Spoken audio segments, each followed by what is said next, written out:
Dans le rôle des cafés philo, on vient d'en avoir un dimanche dernier, avant-hier, c'est non pas d'enseigner quelque chose de nouveau, mais de mettre de l'ordre dans ce que les gens sont censés savoir. Nous avons donc consacré la dernière séance avec Christophe au rapport avec la langue française, notamment. Alors, dans ce nombre de cas, on avait trouvé des choses assez amusantes. Je renvoie à cet épisode que nous avons tourné.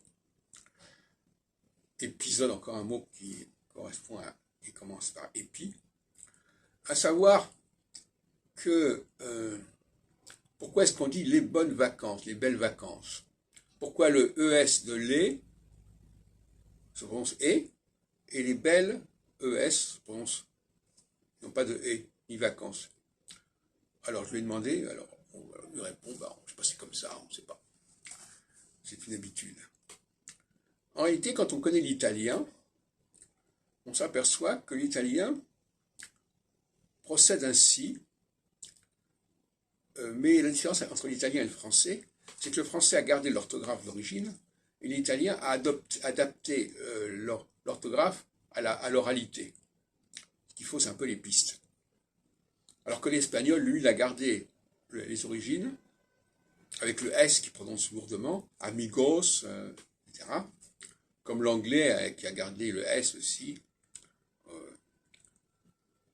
presidents, met toujours des S partout.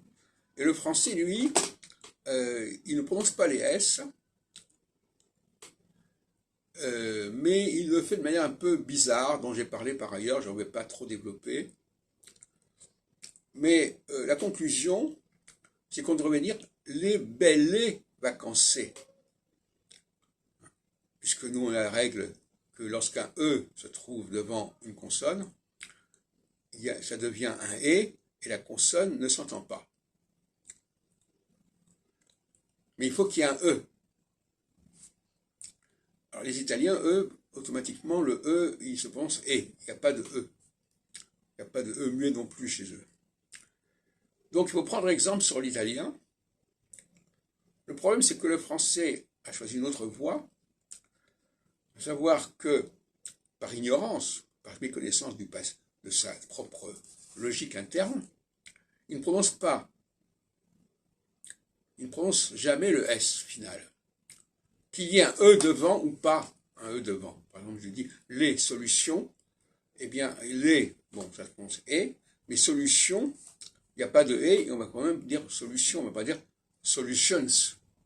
Or, normalement, on devrait prononcer le S du pluriel quand il n'est pas précédé d'un E.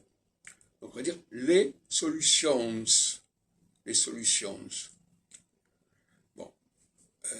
Comme le font d'ailleurs les Anglais. Ils disent the solutions.